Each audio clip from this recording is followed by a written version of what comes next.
Ada momen-momen dalam hidup ketika kita berhenti sejenak, bukan karena lelah, tetapi karena ingin memahami arah langkah kita dengan lebih jernih. Di tengah hiruk-pikuk dunia modern, aku sering menemukan bahwa ketenangan adalah kemewahan yang tidak selalu mudah diraih. Namun justru dalam jeda kecil itulah aku belajar sesuatu yang tak ternilai.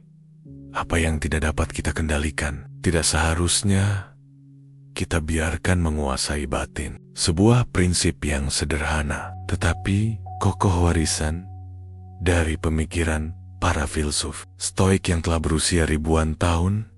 Di tengah derasnya arus informasi yang tiada henti, aku mulai memahami bahwa keheningan bukan lagi sekadar jeda, melainkan sebuah bentuk keberanian yang jarang dipilih. Setiap hari, dunia digital memanggil dengan suara yang sama, mempercepat langkah, memperbanyak komentar, memperkuat opini, dan memperlihatkan diri sejelas mungkin. Namun semakin aku memperhatikan, semakin aku menyadari bahwa ruang yang paling jujur justru berada pada tempat yang tidak bersuara. Tempat di mana aku tak merasa perlu membuktikan apapun kepada siapapun. Bukan berarti aku anti terlibat. Aku tetap membaca, tetap memahami, tetap mengikuti perkembangan dunia yang berubah dengan cepat. Namun aku perlahan belajar bahwa tidak setiap opini harus mendapat panggung, dan tidak setiap provokasi layak mendapat jawaban. Dalam dunia yang menilai cepat, membalas cepat, dan menghakimi lebih cepat lagi, memilih diam bukanlah kelemahan. Ia adalah bentuk pengendalian diri yang paling matang. Ada saat-saat ketika aku melihat perdebatan tak berujung di kolom komentar. Masing-masing saling mengangkat suara, seperti ingin menghantam satu sama lain. Dengan kata-kata, dalam momen seperti itu, aku sadar bahwa suara keras tidak selalu identik dengan ketegasan, dan argumen panjang tidak selalu mencerminkan kebenaran. Kerap kali, yang terdengar paling lantang hanyalah cerminan dari kegelisahan yang belum terselesaikan. Sedangkan ketenangan, meski tak tampak mencolok, sering memuat kebijaksanaan yang lebih dalam. Keheningan memberiku ruang untuk berpikir, ruang yang tak disediakan oleh kecepatan dunia digital. Ia memberiku kesempatan untuk menimbang, memilah, dan memahami sebelum bereaksi. Di era ketika reaksi dianggap lebih penting daripada refleksi, aku memilih sebaliknya. Aku memilih untuk tidak menjadi bagian dari kebisingan yang tidak perlu. Aku memilih untuk menyampaikan posisi, bukan melalui jumlah kata, melainkan melalui keteguhan sikap. Dan di sanalah letak kekuatan itu, dalam kemampuan menahan diri ketika semua orang mendesak untuk berbicara, dalam keberanian untuk tetap tenang ketika dunia menuntut keberpihakan instan, dalam keputusan untuk tidak ikut menyalakan api ketika sudah cukup banyak percikan yang berterbangan.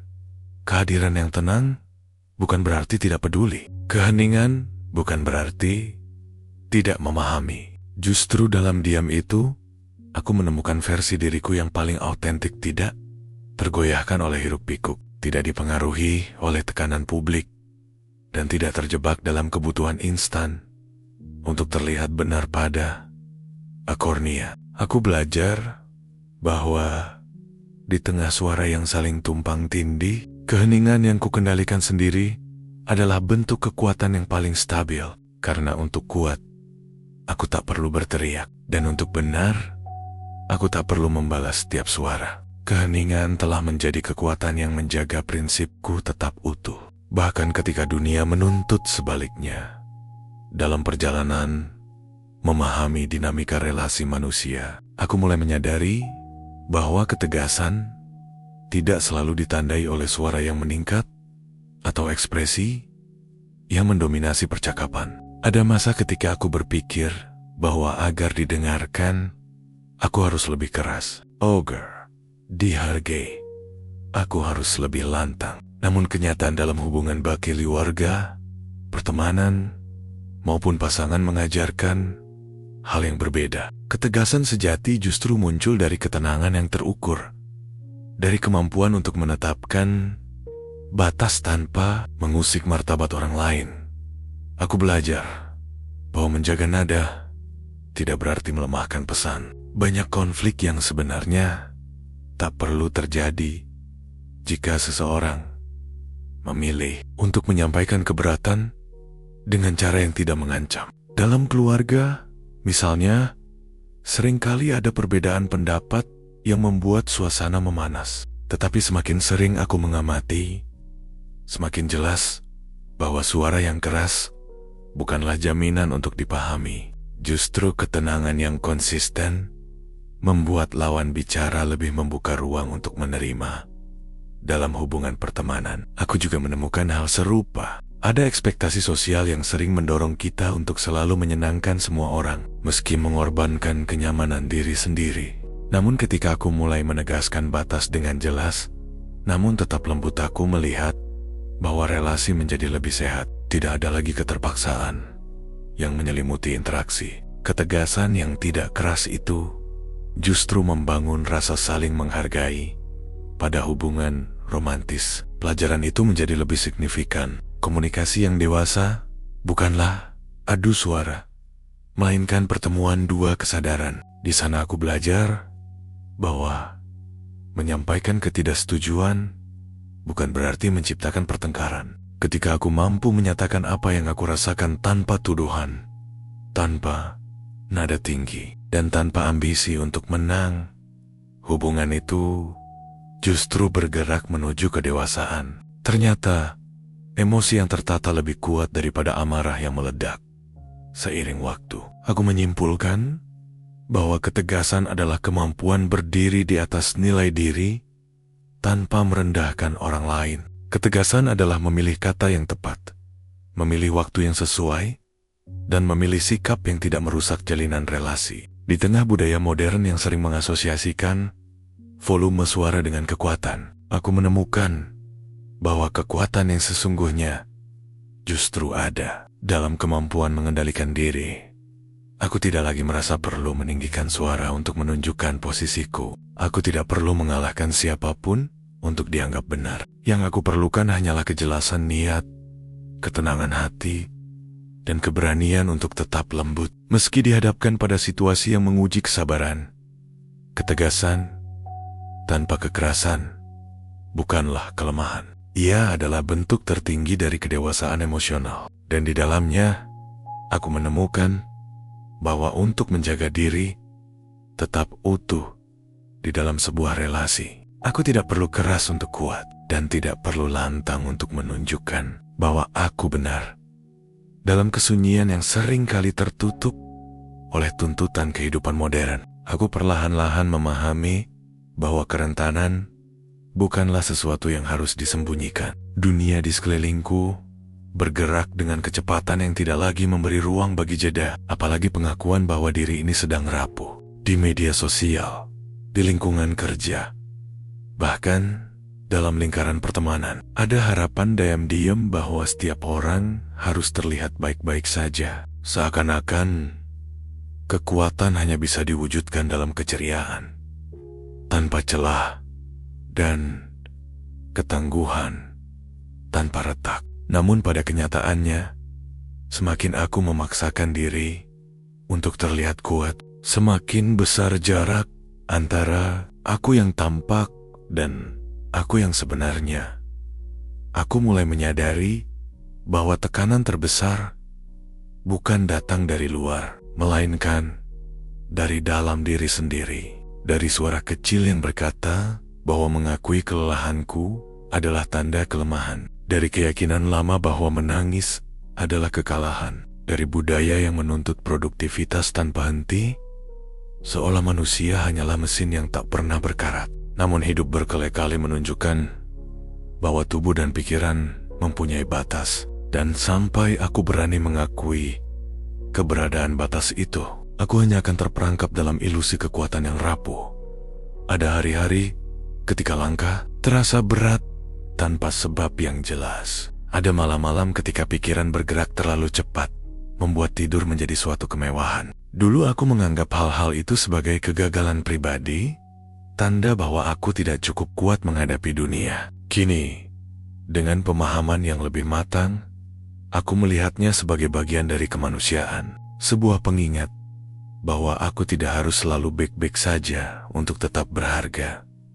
Mengakui rentan bukan berarti menyerah. Justru sebaliknya, itu adalah bentuk keberanian menghadapi diri sendiri tanpa topeng. Keberanian untuk jujur bahwa ada luka yang perlu dirawat, ada pikiran yang perlu diurai, dan ada emosi yang perlu diterima. Saat itulah aku belajar bahwa mencari bantuan bukanlah tindakan putus asa, melainkan langkah menuju pemulihan. Dalam dunia yang terbiasa menghakimi, mengulurkan tangan kepada profesional atau kepada orang-orang terdekat adalah bukti bahwa aku menghargai diriku sendiri. Di tengah hiruk-pikuk kehidupan modern, aku menemukan bahwa ketenangan tidak lahir dari kepura-puraan, melainkan dari penerimaan, bahwa kekuatan sejati tidak dibangun dari menolak rasa sakit, tetapi dari keberanian untuk menatapnya. Dan di saat aku mulai merangkul kerentananku, aku justru merasa lebih utuh. Aku merasa lebih mampu berdiri tanpa perlu terlihat sempurna pada akhirnya. Aku menyadari satu hal, menjadi rentan bukan berarti aku lemah. Justru dalam kejujuran itulah aku menjadi lebih kuat. Karena untuk menjadi kuat, aku tak perlu menyembunyikan luka. Dan untuk menjadi benar terhadap diriku sendiri, aku tak perlu berpura-pura tidak merasakan apa-apa. Kerentanan adalah bagian dari keberanian. Dan keberanian itu tumbuh dalam keheningan yang jujur, dalam hiruk-pikuk dunia yang semakin gandrung pada pencitraan. Aku belajar bahwa tidak semua perjuangan harus tampak di permukaan. Ada kecenderungan di zaman ini untuk menyamakan besarnya aksi dengan besarnya dampak, seolah perubahan hanya sah disebut perjuangan jika dilakukan dengan sorotan kamera atau disambut tepuk tangan publik. Namun, di antara keramaian itu, aku menemukan ruang hening yang berbeda. Ruang tempat aktivisme sunyi bekerja tanpa perlu pujian. Ruang di mana perubahan bergerak perlahan tetapi pasti. Dibangun dari langkah-langkah kecil yang sering luput dari perhatian orang banyak. Selama ini, aku mengira bahwa untuk berkontribusi, aku harus lantang, dramatis, atau heroik. Tetapi dunia nyata jarang bergerak karena hal-hal besar semata. Perubahan justru kerap dimulai dari tindakan sederhana.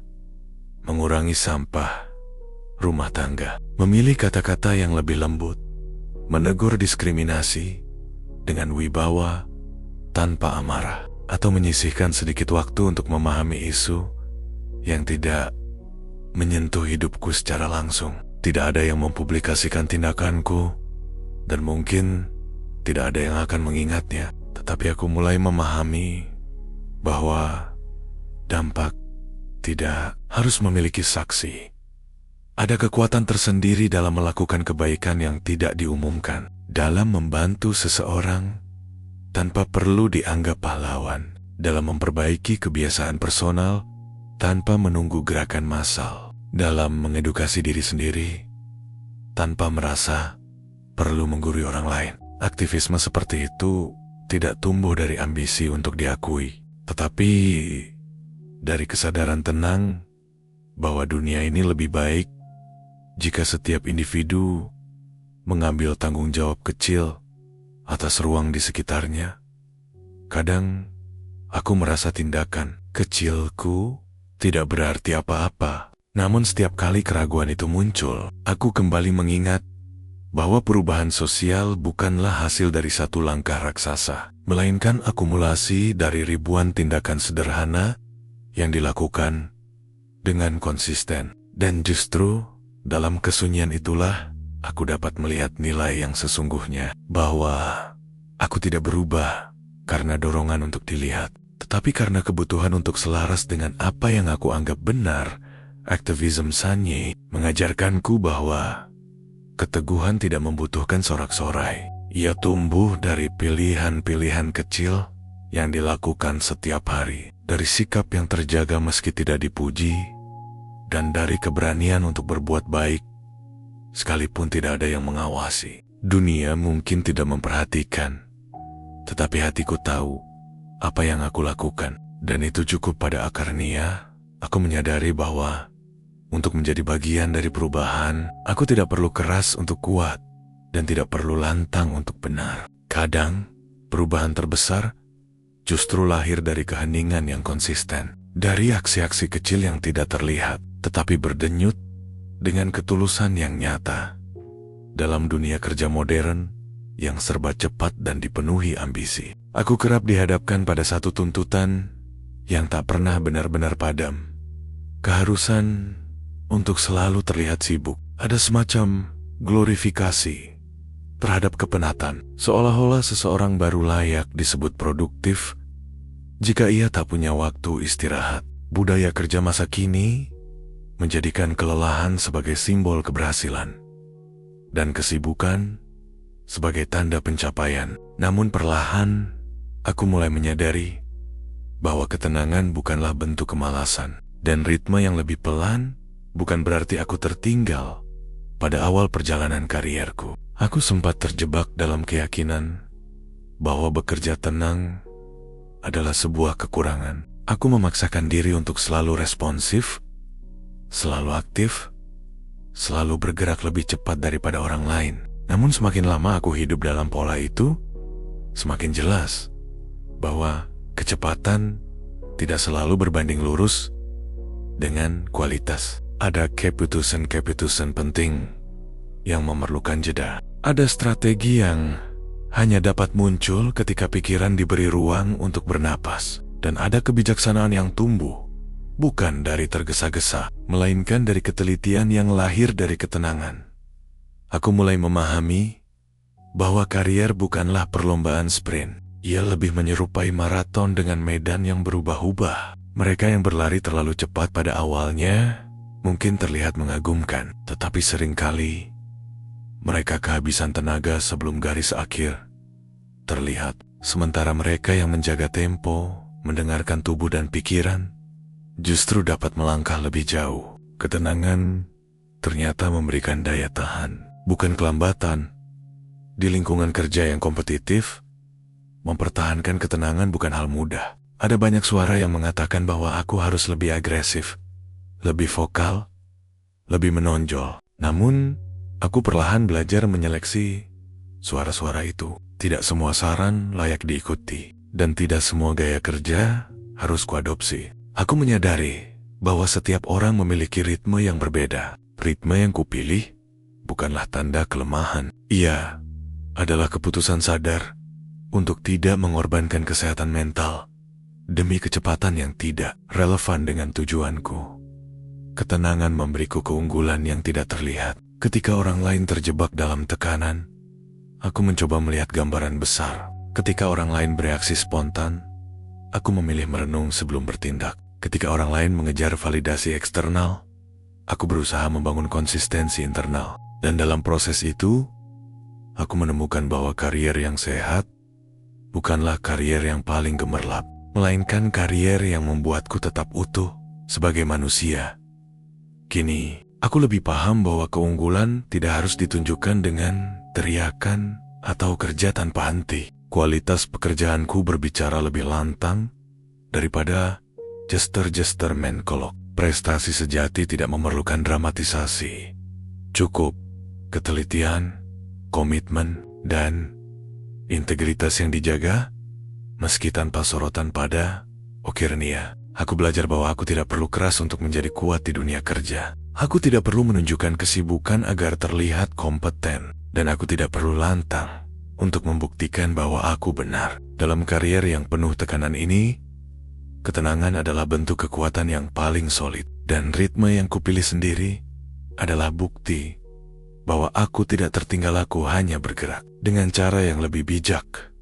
Dalam dinamika kehidupan modern yang penuh tekanan dan kompetisi, aku semakin menyadari bahwa empati adalah sebuah kekuatan yang seringkali diremehkan. Di tengah dunia yang terbiasa menilai ketegasan dari nada bicara dan menghargai keberanian dari seberapa keras seseorang mampu menyuarakan pendapatnya. Empati tampak seperti kemampuan yang halus terlalu lembut untuk dianggap sebagai kekuatan. Namun, perlahan aku mengerti bahwa justru dalam kelembutan itulah terdapat ketangguhan yang jarang dimiliki banyak orang. Aku pernah berpikir bahwa memahami perasaan orang lain hanyalah bentuk kesopanan, sesuatu yang sekadar melengkapi interaksi sosial. Namun seiring waktu, aku melihat bahwa empati adalah jembatan yang tidak dapat digantikan oleh argumentasi logis atau kecerdasan intelektual. Ia adalah kemampuan untuk melihat manusia sebagai manusia, bukan sebagai data, opini, atau sosok yang harus dikalahkan. Di dalam relasi, apapun pekerjaan, keluarga, pertemanan, empati menjadi dasar yang membuat percakapan lebih manusiawi dan keputusan lebih bijak. Dunia modern seringkali mengajarkan bahwa untuk bertahan, kita harus keras. Tetapi pengalaman menunjukkan bahwa tidak semua persoalan dapat diselesaikan dengan kekuatan atau logika semata. Ada kalanya seseorang hanya membutuhkan untuk didengarkan, bukan diperbaiki. Ada kalanya seorang rekan kerja membutuhkan pengertian, bukan kritik yang dibungkus profesionalisme kaku. Ada kalanya keluarga membutuhkan kehadiran yang tenang, bukan solusi tergesa-gesa. Dan dalam momen-momen itulah, aku melihat bahwa empati tidak menjadikan seseorang lemah, ya, menjadikan seseorang lebih dewasa. Empati memaksaku untuk melangkah keluar dari diriku sendiri dan melihat dunia melalui kacamata orang lain.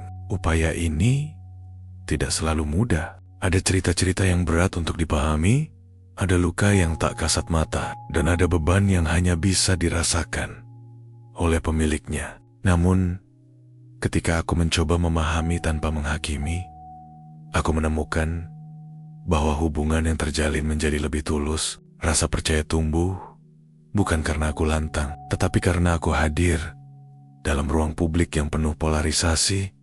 Empati bahkan menjadi sebuah bentuk perlawanan yang senyap. Ketika banyak orang memilih untuk berdebat tanpa mendengar, aku belajar untuk memahami sebelum menjawab. Ketika opini saling berbenturan, aku mencoba mengingat bahwa di balik setiap pendapat ada pengalaman hidup yang berbeda. Empati tidak memaksa aku untuk selalu setuju, tetapi ia memintaku untuk tidak melupakan kemanusiaan orang lain. Aku menyadari bahwa empati bukanlah tanda bahwa aku mudah digoyahkan. Justru melalui empati, aku dapat berdiri lebih kuat karena aku memahami konteks sebelum mengambil sikap. Aku tidak perlu meninggikan suara untuk menunjukkan bahwa pendirianku relevan. Aku tidak perlu bersikap keras untuk membuktikan bahwa aku mengerti situasi. Dalam kerangka empati, ketenangan menjadi alat, bukan kelemahan. Pemahaman menjadi dasar, bukan sekadar aksesori moral. Akhirnya, aku mengerti bahwa empati adalah bentuk kekuatan baru dalam dunia yang sering salah memahami arti keberanian. Karena untuk benar-benar peduli, dibutuhkan keberanian. Untuk memahami tanpa menghakimi, dibutuhkan kebijaksanaan. Dan untuk tetap lembut ketika dunia mendorong kita untuk menjadi keras, dibutuhkan kekuatan yang jauh lebih besar daripada sekadar suara lantang. Kini, aku tahu untuk menjadi kuat, aku tidak perlu keras. Dan untuk menjadi benar, aku tidak perlu menggema. Empati telah mengajarkanku bahwa kekuatan paling berpengaruh sering kali berwujud lembut, dan justru itulah yang membuatnya tak tergoyahkan.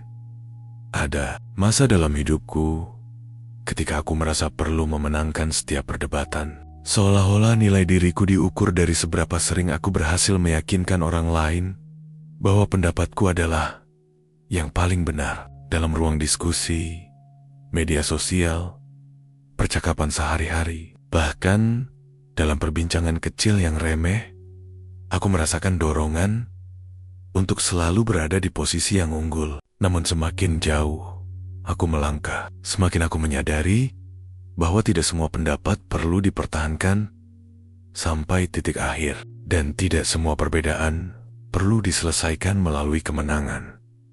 dalam dunia yang penuh dengan polarisasi. Perbedaan sudut pandang telah menjadi percikan yang mudah membakar api. Setiap kali seseorang menyampaikan sesuatu yang berlawanan, muncul dorongan untuk membantah, bukan untuk memahami. Aku pun pernah terjebak dalam pola yang sama, merasa bahwa diam adalah kekalahan dan mundur adalah tanda ketidakmampuan. Padahal, dalam realitas yang lebih matang, kemampuan melepaskan diri dari kebutuhan untuk menang justru adalah bentuk kedewasaan yang tidak semua orang mampu capai. Ada banyak perdebatan yang kuikuti hanya untuk menyadari bahwa hasilnya tidak pernah benar-benar membawa damai. Mungkin aku menang secara argumen, mungkin logikaku lebih kuat, tetapi yang tertinggal sering hanya kelelahan, jarak emosional, atau hubungan yang retak perlahan. Aku mulai memahami bahwa tujuan sebuah percakapan bukan selalu untuk menentukan siapa yang menang, tetapi untuk memperluas pemahaman, bahkan ketika pemahaman itu tidak harus berujung pada kesepakatan. Dalam perjalanan ini, aku belajar bahwa memilih untuk tidak melanjutkan perdebatan bukan berarti aku kalah. Sebaliknya, itu berarti aku memahami batas-batas situasi, memahami karakter orang lain, dan memahami bahwa energiku adalah sumber daya yang harus kupergunakan dengan bijak. Tidak semua pendapat perlu dibalas, tidak semua kritik perlu ditanggapi, dan tidak semua kesalahpahaman perlu diperbaiki. Jika proses memperbaikinya justru akan melukai. Ada saatnya kebenaran tidak harus disuarakan keras-keras. Ada saatnya penjelasan tidak perlu dipaksakan. Ada saatnya aku harus menerima bahwa lawan bicara tidak dalam kondisi untuk mendengar, atau tidak dalam ruang mental yang cukup terbuka untuk memahami. Dan dalam kondisi semacam itu, memaksakan diskusi hanya akan menjadi permainan ego tanpa hasil, tanpa kedalaman, dan tanpa manfaat. Kini, aku mulai melihat bahwa kekuatan sejati dalam berdebat bukanlah kemampuan untuk menjatuhkan argumen orang lain, tetapi kemampuan untuk mengetahui kapan harus berhenti. Ada ketenangan yang elegan dalam kemampuan membiarkan sebuah percakapan berakhir tanpa kemenangan. Ada kebijaksanaan dalam memilih untuk menjaga hubungan daripada mempertahankan ego. Ada kedewasaan dalam menyadari bahwa opini yang berbeda bukanlah ancaman bagi harga diriku. Akhirnya, aku memahami bahwa di dunia modern yang begitu banyak suaranya, kemenangan paling berarti adalah ketika aku mampu mempertahankan kedamaian batin. Aku tidak perlu membuktikan apapun kepada siapapun melalui perdebatan yang melelahkan, karena menjadi benar tidak membutuhkan sorak-sorai, dan menjadi kuat tidak harus ditunjukkan dengan mengalahkan orang lain. Dalam kesadaran itulah aku menemukan ketenangan bahwa tidak semua perdebatan harus dimenangkan, dan barangkali dalam kemampuan untuk melepaskan diri dari kebutuhan untuk menang, aku justru menemukan kemenangan yang sesungguhnya. Dalam denyut kehidupan modern yang serba cepat, aku semakin sering merasakan tekanan sosial yang datang dari berbagai arah, dari ekspektasi keluarga, dari lingkungan kerja, dari lingkaran pertemanan, bahkan dari dunia digital yang tak pernah tidur. Setiap ruang memiliki standar tentang bagaimana aku seharusnya bersikap, berpikir, berproses, hingga berprestasi. Tuntutan itu terkadang tidak disampaikan secara langsung, tetapi terasa seperti udara tipis yang memenuhi ruangan. Tak terlihat, namun dapat membuat sesak. Dan dalam semua itu, aku belajar bahwa salah satu bentuk kekuatan terbesar adalah kemampuan untuk tetap tenang, konsisten, dan setia pada ritme diri sendiri. Aku pernah mencoba mengikuti arus, bergerak secepat orang lain, mengambil keputusan seagresif mereka, memasang ambisi setinggi yang digembar-gemborkan oleh budaya produktivitas. Tapi semakin jauh aku menjalani itu, semakin aku menjauh dari diriku sendiri. Tekanan sosial membuatku bertanya-tanya. Apakah aku cukup? Apakah aku tertinggal? Apakah aku seharusnya menjadi seperti mereka yang tampak selalu berhasil? Dalam kebisingan itu, aku nyaris melupakan bahwa setiap orang memiliki perjalanan yang berbeda, dan tidak ada satu pola yang bisa dipaksakan menjadi milik semua. Ketenangan yang konsisten bukanlah kondisi yang terjadi begitu saja. Ia adalah pilihan yang diambil berulang kali. Bahkan ketika dunia mencoba menggoyahkannya, ada hari-hari ketika tenang terasa seperti kemewahan, ketika pikiran berjalan terlalu cepat, dan ketika suara-suara luar terdengar lebih lantang daripada naluri dalam diri. Namun, justru dalam momen itulah ketenangan perlu dipertahankan, bukan dengan cara menekan diri, tetapi dengan cara memahami bahwa ketidakpastian adalah bagian dari hidup, bukan ancaman yang harus ditakuti. Aku belajar bahwa menjadi tenang bukan berarti menghindar, bukan pula tanda bahwa aku pasif atau tidak peduli. Ketenangan yang kubangun adalah bentuk penguasaan diri, kemampuan untuk merespons tanpa tergesa, menilai tanpa dipengaruhi ketakutan, dan berjalan tanpa harus membandingkan langkahku dengan langkah orang lain.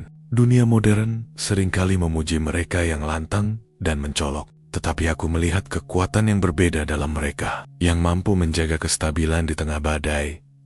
Konsistensi tenang membuatku mampu berpikir lebih jernih. Ia memberiku jarak yang cukup untuk melihat gambaran besar, untuk membedakan mana yang benar-benar penting dan mana yang hanya gema dari ekspektasi yang tidak perlu. Ia membuatku mampu bertahan dalam tekanan, bukan karena aku lebih kuat dari orang lain, tetapi karena aku tahu kemana aku melangkah. Ketenangan itu menjadi kompas yang membimbingku kembali pada diri sendiri.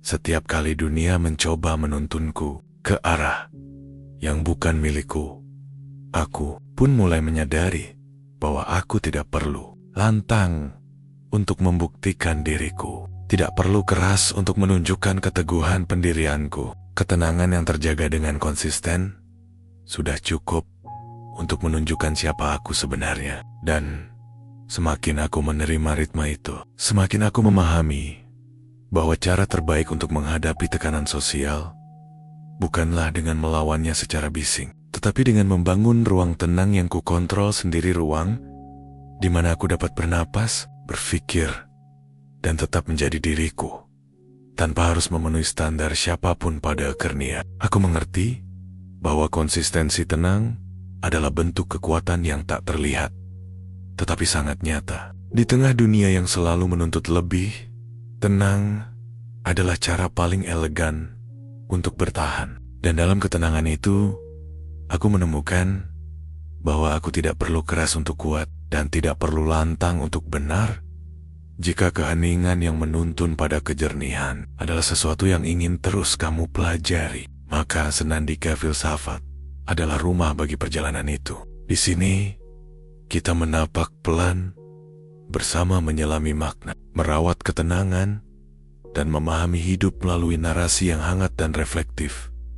Bergabunglah dan temukan kembali dirimu melalui kata, renungan, dan hikmah yang tidak pernah lekang oleh waktu.